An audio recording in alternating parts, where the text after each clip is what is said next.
Good morning! For sure, nagandahan ka sa kitaan ng 7 accounts. Pero guys, you know what? What if kayong dalawang mag-asawa or partner, gusto nyo pareho mag 7 accounts? Paano mo siya ma-maximize? So, ang tip ko sa'yo, gawin mo yung tinatawag natin na couple accounts. Paano yung couple accounts? So, ang setup niya, para siyang ganito. So, si wife 1, okay? Yung right ng wife 1 mo, doon mapupunta si wife 2, wife 3, 4, 5, 6, at 7. Since every single name, 7 accounts lang ang pwede mong bilhin, yung isang slot, mapupunta yon sa anak mo, or pamangkin mo, or whatever. Pwedeng lagay na lang natin, kid 1.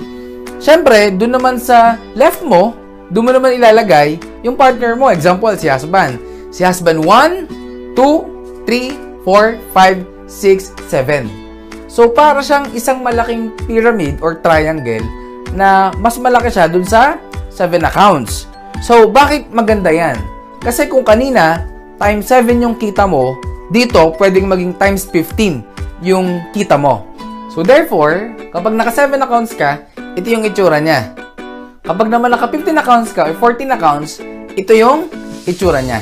So, tanong, magkano naman ang investment kapag nag-couple accounts ka or 15 accounts? Siyempre, ang package natin is 12,980. 12,980 times 15, ang investment po sa couple account is 194,700 pesos. Well, sounds big of course. Pero, kung ipangka-traditional business mo siya, maliit pa din yun.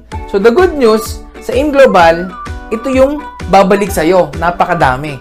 Every package, merong product minimum. Ibig sabihin, ito yung pinakamababang laman ng package. It could be higher. 15,000 worth of products times 15. So, therefore, babalik sa'yo ang worth 225,000 worth of products. Ganun kadami. Plus, meron ka pang outright income na 48,000. Therefore, sa nilabas mong 194,700 pesos na couple account or 15 accounts, ang bumalik sa'yo is total of 273,000 pesos worth of cash and products. So, paano naman nakuha yung 48,000? Example, ito yung accounts mo. So, therefore, si wife 3, okay, kumita siya ng 1,000 plus 1,000, 2,000. Therefore, si wife 3, kumita ng 4,000 pesos.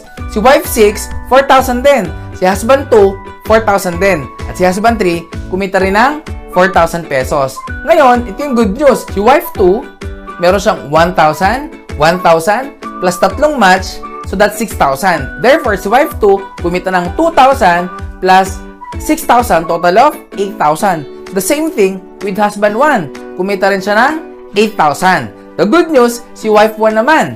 So, 1,000 direct, 1,000 another direct, plus 7 matches, that's total of 14,000. Ito po yung maganda, 14,000 plus 2,000, that's total of 16,000. Ibig sabihin, si wife 3, si wife 6, si husband 2, si husband 3, kumita ng total of 16,000. Si wife 2 naman, at si husband 1, kumita rin ng total of 16,000 din. At si wife 1, kumita rin siya ng total of 16,000. Therefore, 16,000 times 3, ang total na kinita mo sa couple accounts mo, outright income, is 48,000 pesos. Kaya guys, kapag nag-couple accounts ka, I'm telling you, sobrang laki ng potential na income.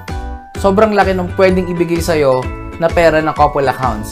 Guys, always remember, the family that aims together, earns together.